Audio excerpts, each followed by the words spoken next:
Les gars, dans seulement 2 jours, tout va changer, non seulement pour le monde des crypto-monnaies, mais également pour le monde de la finance traditionnelle en général. Il faut que je vous explique ce que j'imagine qui pourrait arriver mercredi, il faut que je vous explique l'évolution actuelle des graphiques pour les principaux altcoins et pour le Bitcoin bien sûr, on va parler de mes stratégies de trading et tout ce que vous devez savoir si vous holdez la moindre crypto, alors restez par ici du début jusqu'à la fin pour toutes ces infos.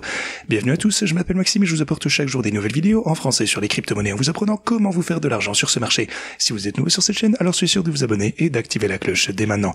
Ok, comme toujours, allons droit au but. Ce que vous pouvez voir sur l'intervalle journalier, c'est que le Bitcoin est actuellement suspendu à rien du tout, tente comme il le peut de se maintenir au-dessus de ma ligne orange des 81 700 $. Vous pouvez voir d'ailleurs sur l'intervalle journalier qu'on s'est fait supporter par ce niveau à plusieurs reprises. Une fois, les bulls ont réussi à nous maintenir au-dessus de ce point, alors la deuxième fois également de ce côté, et maintenant pour la 13e fois, eh bien, va-t-on clôturer cette chandelle au-dessus de cette ligne orange ou en dessous. Alors, déjà, la raison de la chute actuelle du Bitcoin, eh bien, c'est simplement parce que les marchés traditionnels sont actuellement, eh bien, grosso modo, on pourrait appeler ça une chute libre. Vous pouvez même voir un gap ici sur l'ouverture et puis une chute absolument brutale ici.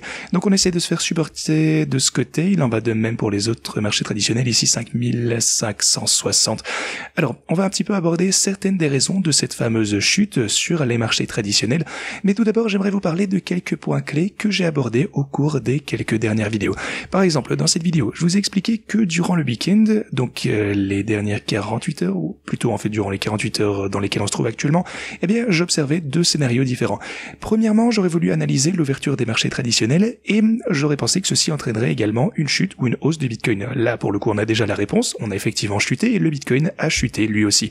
Deuxièmement, je vous ai expliqué dans cette vidéo que je cherchais à savoir si Michael Saylor annoncerait un nouvel achat aujourd'hui, à savoir lundi, et voilà le truc, malheureusement, si on regarde ce que Michael Saylor a publié ici, il dit qu'on a besoin de voir davantage d'orange. Voilà ce qu'il a publié hier.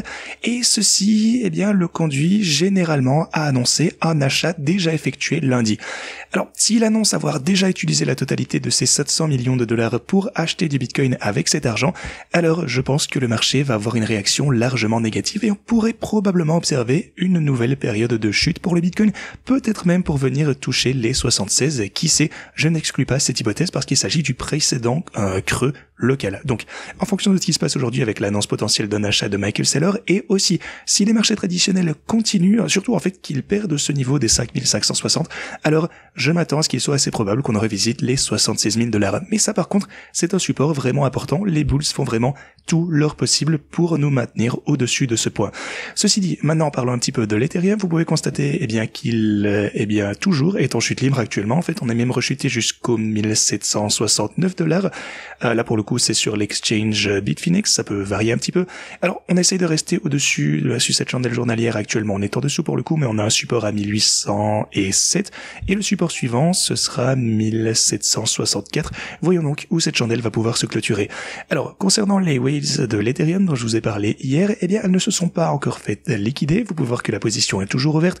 On a d'ailleurs une valeur de 13 millions de dollars en Ethereum pour cette première whale.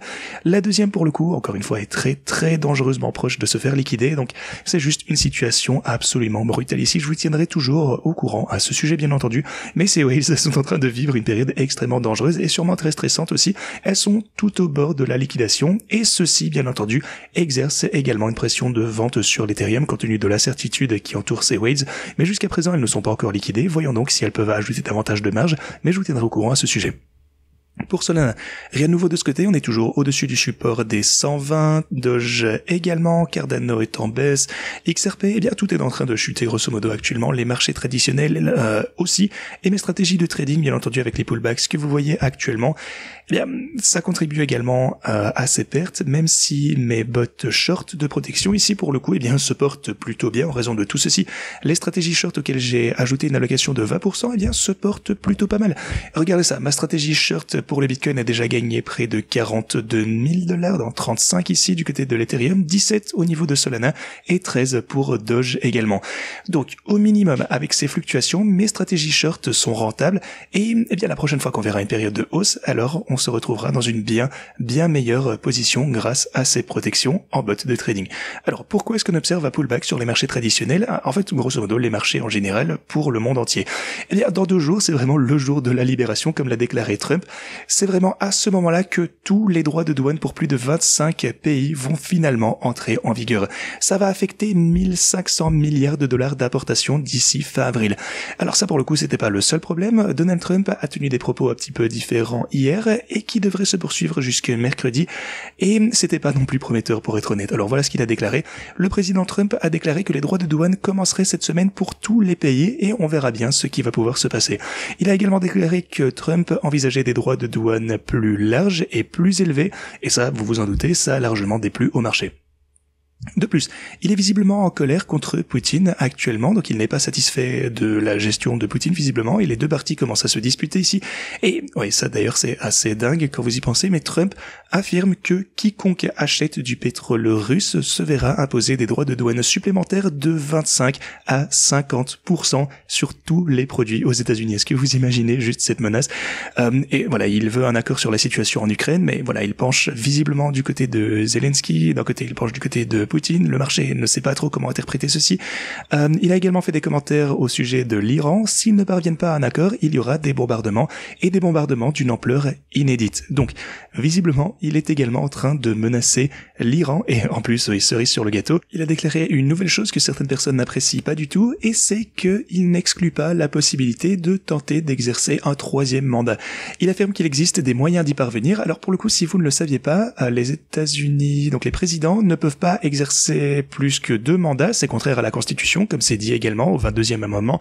Nul ne peut être président plus de 2 fois, mais Donald Trump voudrait potentiellement l'être une 3e fois, et ça inquiète également tout le monde actuellement.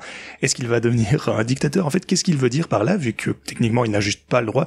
Voilà, je vous dis juste que ça ressemble à de la spéculation sur les marchés actuellement. En fait, pourquoi réagir négativement, pourquoi positivement? Personne ne sait quoi faire. Comme je vous disais, ça nous amène à la journée importante de mercredi, le jour de la libération, où tous ces droits de douane vont finalement entrer en vigueur.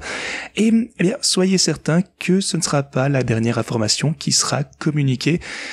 Donc aujourd'hui, demain, mercredi, attendez-vous à de la volatilité importante. On n'a pas fini d'en entendre parler. Mercredi, tout va changer et on verra bien les conséquences au court, moyen et plus long terme. Donc, encore une fois, attendez-vous à ce que ça bouge énormément. Soyez très prudents avec vos positions.